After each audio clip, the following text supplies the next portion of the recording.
Assalamualaikum warahmatullahi wabarakatuh.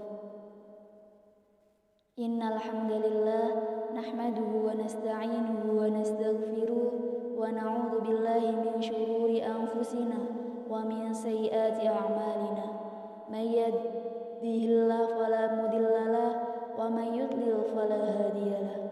Asyhadu an la ilaha illallah wahdahu la syarikalah wa asyhadu anna Muhammadan 'abduhu wa rasuluh.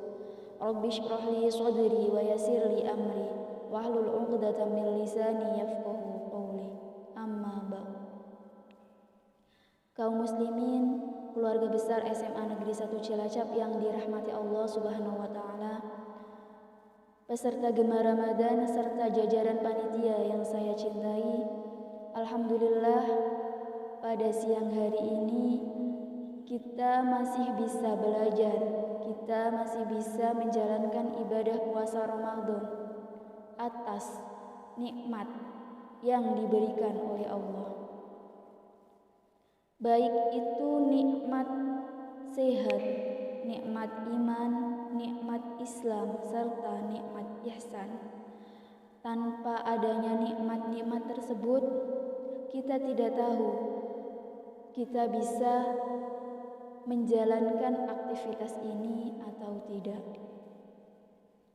Sholawat serta salam semoga tetap tercurahkan kepada Nabi Agung Muhammad SAW, keluarganya, para sahabatnya, dan para pengikutnya. Semoga di akhirat nanti kita mendapatkan syafaat dari Rasulullah SAW. Amin ya rabbal alamin. Pada hari ini kita telah memasuki hari ke-11 di bulan Ramadan.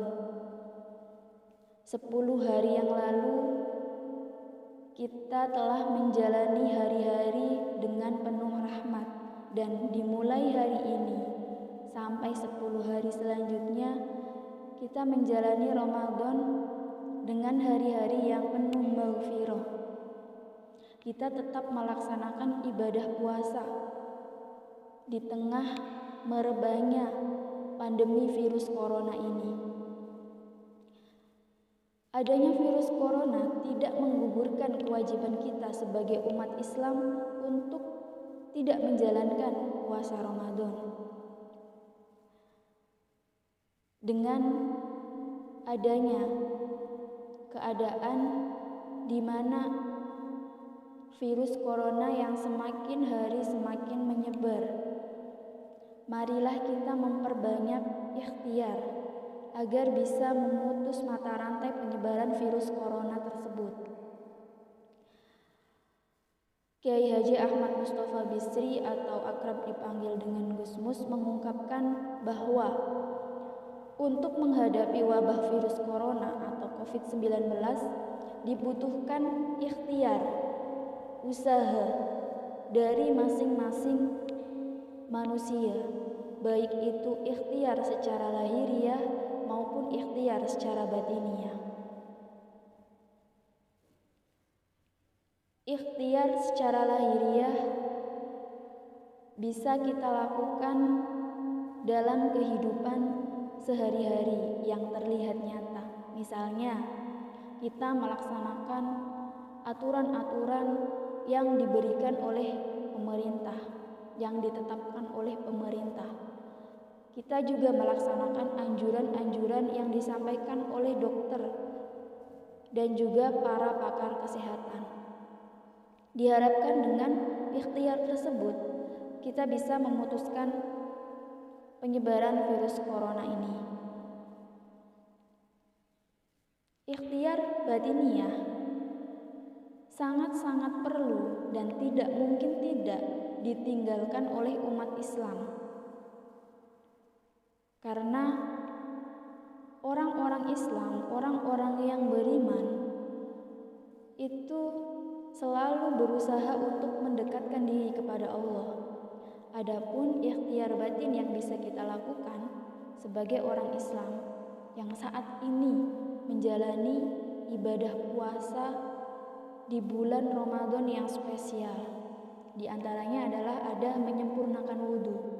Yang kedua ada membaca doa-doa dan yang ketiga ada membaca wirid asma Allah.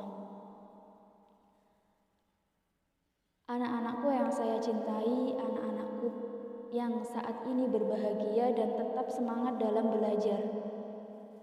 1 bulan lebih kita telah merasakan nikmatnya belajar tanpa adanya tatap muka secara langsung, baik dengan Bapak Ibu guru atau dengan teman sebaya.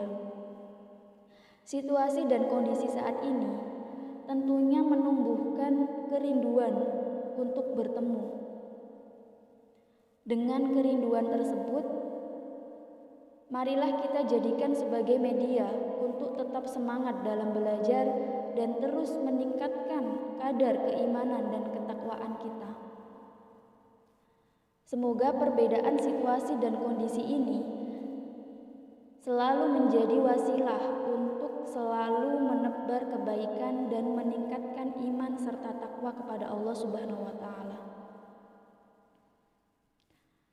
Anak-anakku yang saya cintai, walaupun keadaan saat ini berbeda,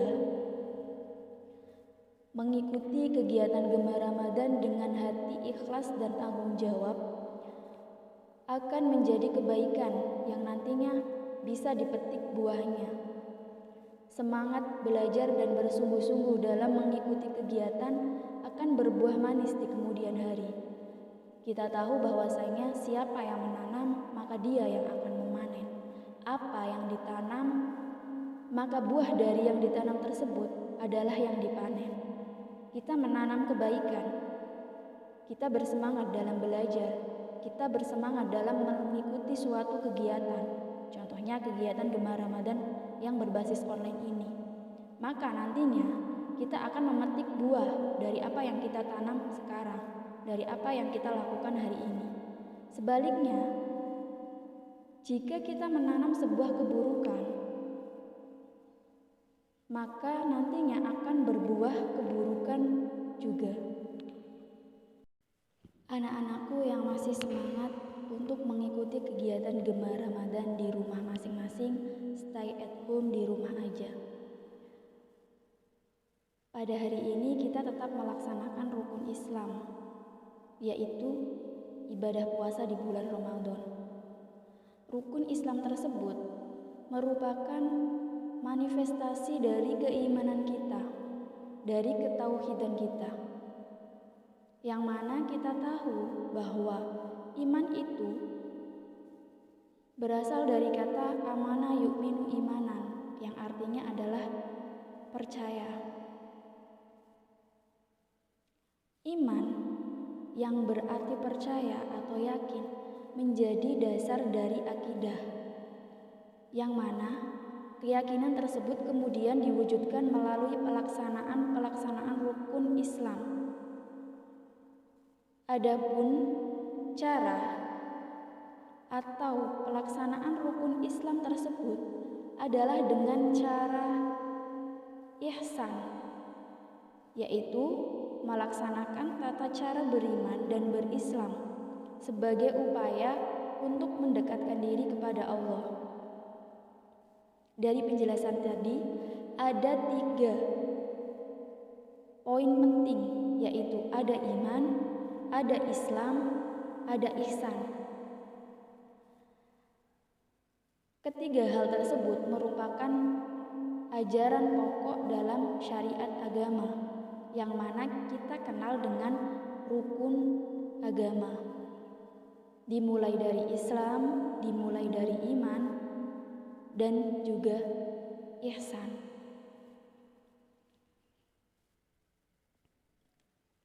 Kita ulas satu persatu makna dari masing-masing rukun agama tersebut. Yang pertama ada Islam.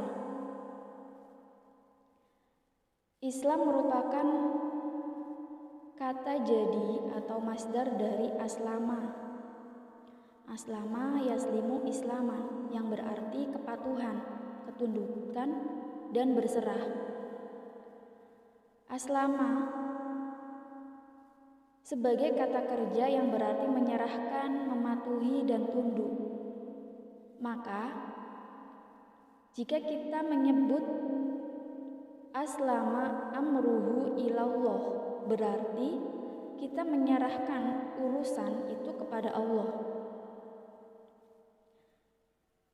Segala urusan yang kita lakukan itu diserahkan kepada Allah Subhanahu wa taala. Adapun penggunaan kata aslama menunjukkan mutlaknya dilakukan proses untuk meraih keselamatan.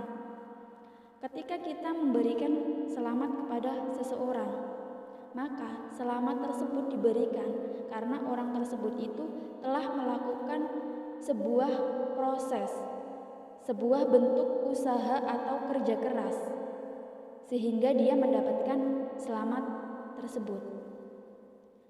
Jika kita sejak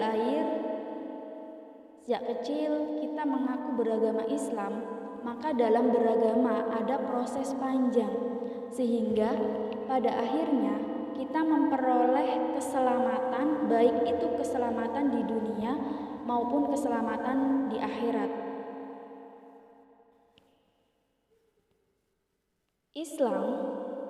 Dalam Islam itu mengandung 3 unsur pokok, unsur penting yang ada di dalam Islam itu sendiri. Yang pertama ada akidah atau kepercayaan, percaya pasti ada dalam diri masing-masing orang. Yang kedua ada syariat atau pengamalan ketetapan hukum. Yang ketiga ada akhlak atau budi pekerti. Ketiga unsur yang ada di dalam Islam menjadi satu kesatuan yang harus dimiliki setiap muslim. Kenapa? Untuk apa unsur-unsur itu harus ada dalam muslim? Unsur-unsur itu harus melekat pada diri muslim dalam rangka untuk menjalankan, untuk melaksanakan ketaatan terhadap Allah dan Rasul-Rasulnya. Itu adalah Islam. Yang kedua ada iman. Iman berasal dari kata amana yu'minu imanan, yang mana secara bahasa iman itu artinya membenarkan atau tasdik. Sementara menurut istilah, membenarkan dengan hati, mengucapkan dengan lisan, dan mengamalkan dengan perbuatan.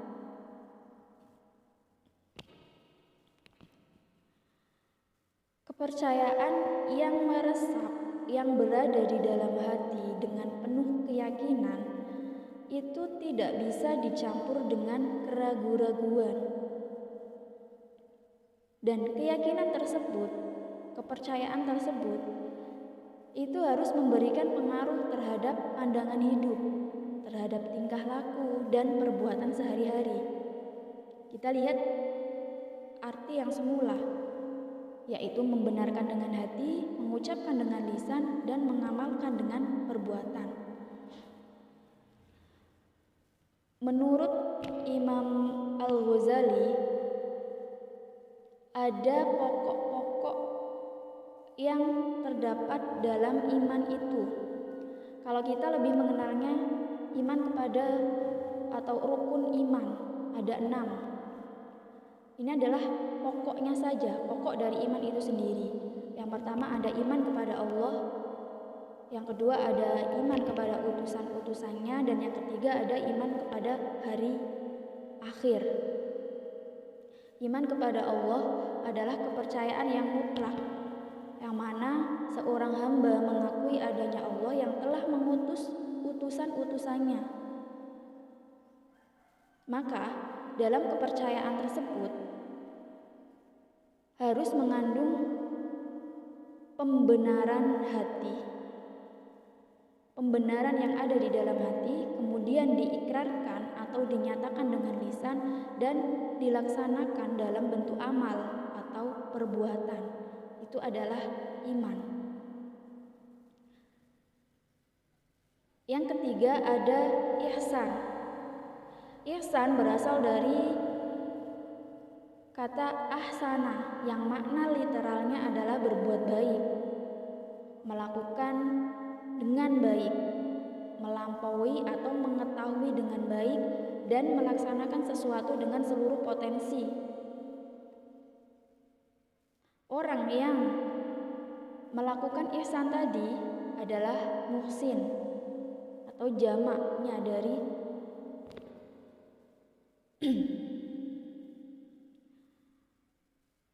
ihsan dalam beribadah kepada Allah. Artinya, seseorang itu melaksanakan ibadah kepada Allah seolah-olah ia melihat Allah, sekalipun orang tersebut itu tidak dapat melihatnya ketika di dunia.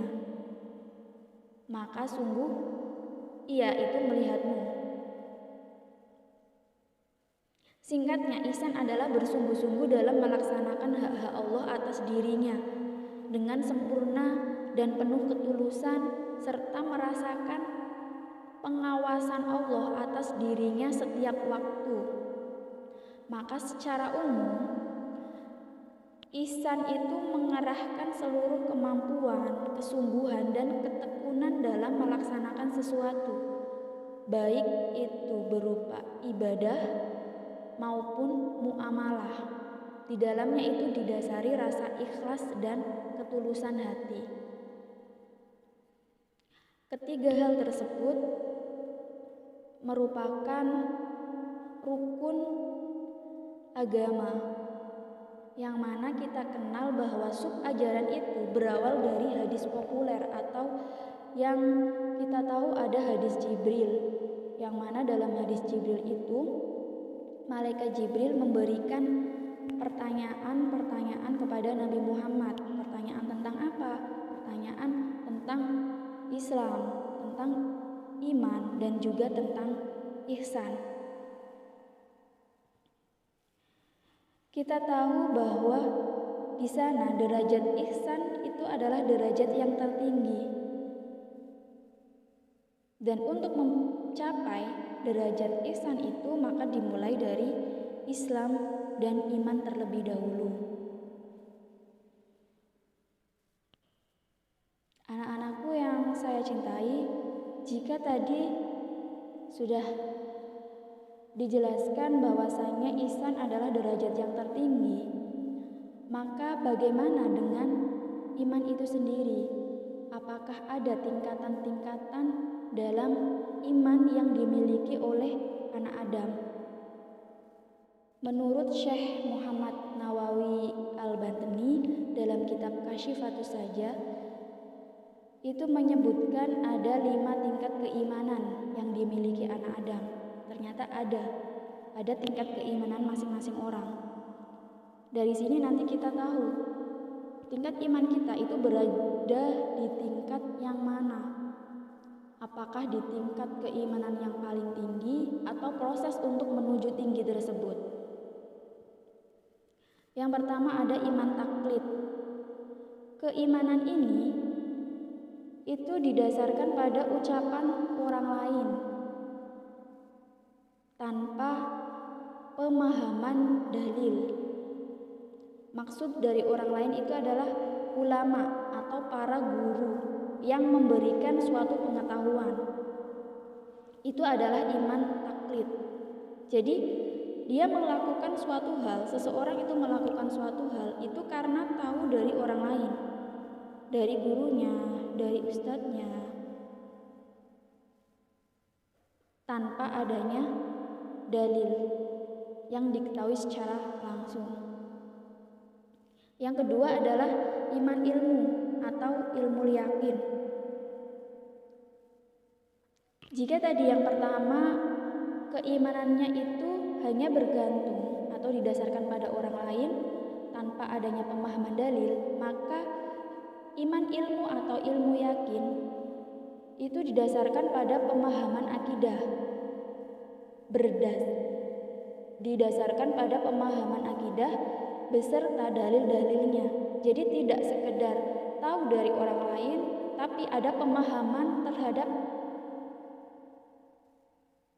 akidah, ada pemahaman akidah dan juga ada diketahui juga dalil-dalilnya, memahami juga dalil-dalil yang ada.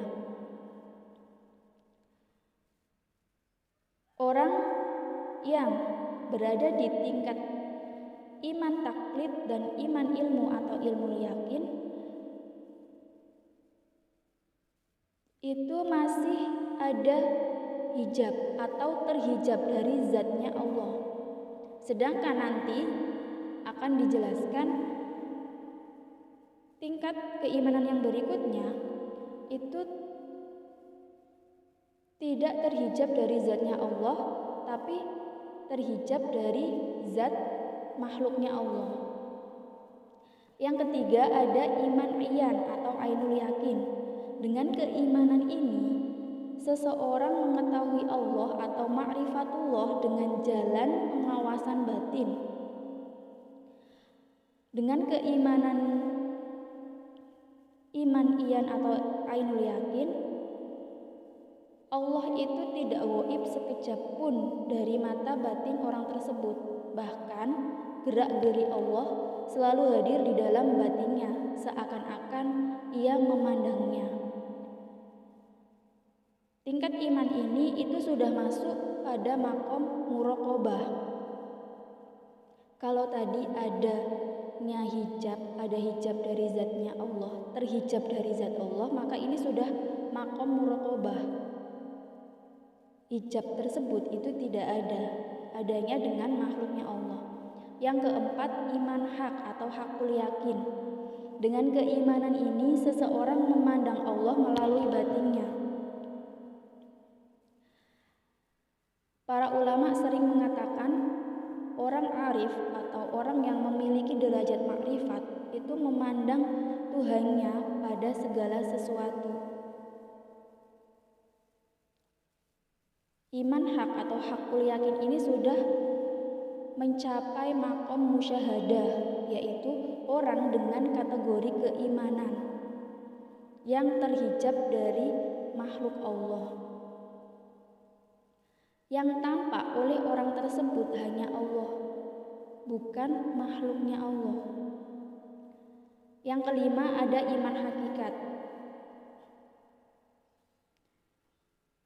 Dengan keimanan ini orang menjadi lenyap karena ia tidak menyaksikan apapun selain Allah. Bahkan ia sendiri itu tidak menyaksikan dirinya.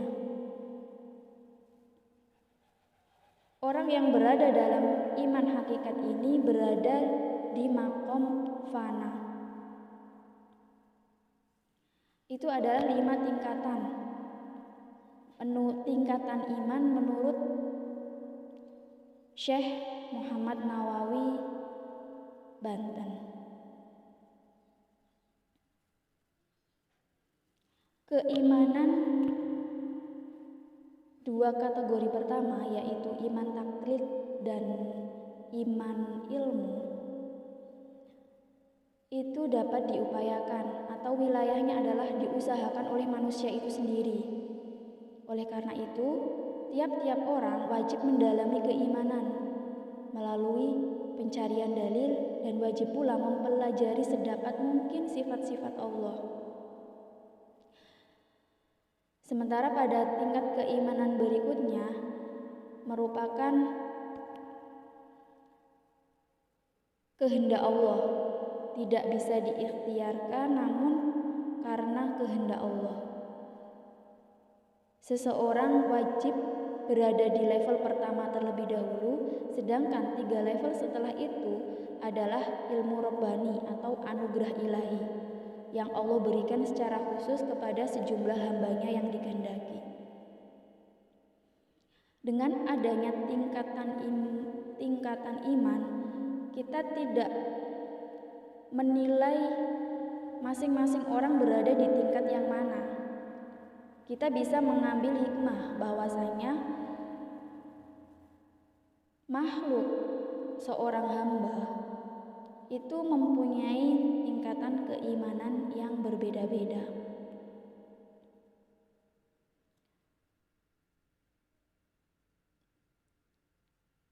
Cara meningkatkan iman.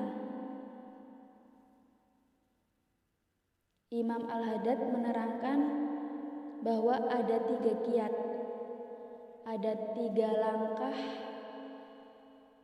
Ada 3 hal yang bisa dilakukan oleh kita agar keimanan kita itu semakin bertambah dan semakin kokoh. Yang pertama, ada mendengarkan ayat Al-Quran dan hadis,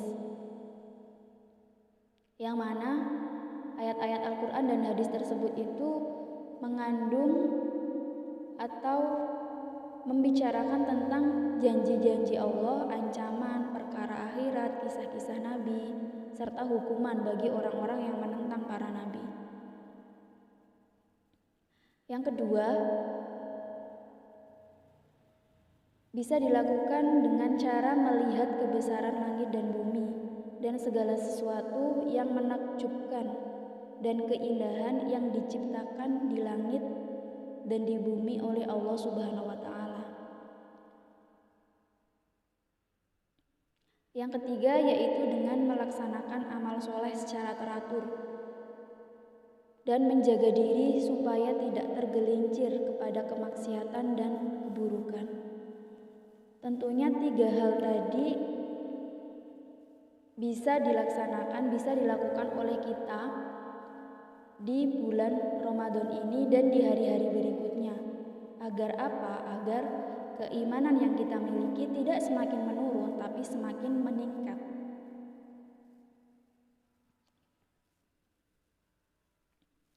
Demikian yang bisa saya sampaikan. Semoga bermanfaat. Saya akhiri. Wassalamualaikum warahmatullahi wabarakatuh.